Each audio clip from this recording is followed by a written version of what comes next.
कैलाश मानसरोवर यात्रा को लेकर भारत और नेपाल सरकार के बीच विवाद कोई नया नहीं है। नेपाल अक्सर लेपुलेख और कालापानी को लेकर अपना दावा करता रहता है, लेकिन इस बार MEA ने जैसे ही कैलाश मानसरोवर यात्रा 2026 का पूरा स्केड्यूल जारी किया तो नेपाल की बालेन सरकार बौखला गई। बालेन सरकार ने भारत और चीन को एक डिप्लोमेटिक प्रोजेक्ट नोट भेजा। नेपाल का दावा है कि जिस लेपुलेख के पास से होकर भारतीय तीर्थयात्री कैलाश मानसरोवर जा रहे हैं वह क्षेत्र नेपाल की संप्रभुता का हिस्सा है। बालेन शाह सरकार ने ऐतिहासिक 1816 की सुगौली संधि का हवाला देते हुए कहा कि लेपुलेख और काला पानी का पूरा इलाका नेपाल का है। नेपाल ने न केवल भारत बल्कि चीन को भी आधिकारिक तौर पर यह जता दिया कि इस क्षेत्र में किसी भी तरह का सड़क निर्माण, व्यापार या पर्यटन उसकी अनुमति के बिना नहीं होना चाहिए। हालांकि भारत ने नेपाल की आपत्ति पर कड़ा रुख अपनाया है। MEA ने स्पष्ट कर दिया कि लेपुलेख दर्रे पर नेपाल का दावा न तो ऐतिहासिक तथ्यों पर आधारित है और न ही न्याय संगत। विदेश मंत्रालय के प्रवक्ता रणधीर जायसवाल ने रविवार को प्रतिक्रिया देते हुए कहा कि इस मुद्दे पर भारत का रुख हमेशा स्पष्ट और स्थिर रहा है। उन्होंने कहा कि लेपुलेख दर्रा साल 1994 से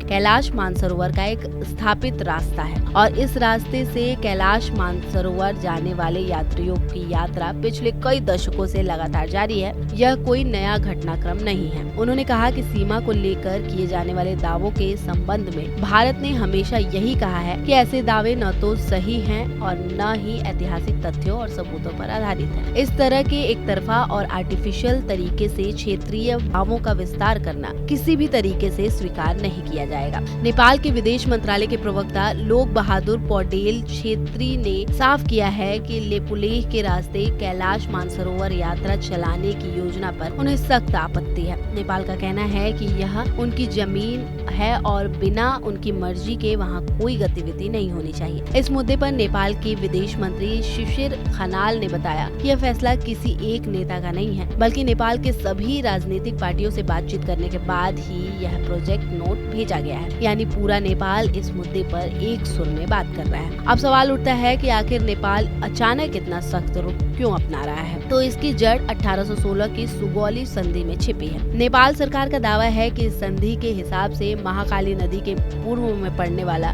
लिम्पिया, धुरा, लिपुलेख और काला पानी का पूरा इलाका नेपाल का हिस्सा है। नेपाल इस बात पर पूरी तरह अडिग है कि ये जगह उनके नक्शे का अभिन्न अंग है। नेपाल ने जो प्रेस रिलीज जारी की है उसमें साफ साफ लिखा है कि उन्होंने अपना रुख भारत और चीन दोनों को कूटनीतिक रास्तों से बता दिया है। नेपाल की बालेन सरकार का कहना है कि वो पहले भी कई बार भारत सरकार से यह कह चुका है कि इस इलाके में सड़क बनाना, व्यापार करना या तीर्थ यात्रा जैसी कोई भी चीज न जाए, लेकिन जब बात आगे बढ़ी तो नेपाल ने अब औपचारिक विरोध दर्ज करा दिया है। देखना यह होगा कि नेपाल के इन कड़े तेवरों के बीच भारत और नेपाल की कूटनीतिक रिश्तों और ऐतिहासिक कैलाश मानसरोवर यात्रा आने वाले समय में क्या रुख इख्तियार करती है। फिलहाल इस वीडियो में मेरे यानी नगमा इरम के साथ इतना ही। बाकी देश और दुनिया की तमाम खबरों से अपडेट रहने के लिए न्यूज स्टेट को सब्सक्राइब कर लें। वीडियो पसंद आई हो तो वीडियो को लाइक कर दें।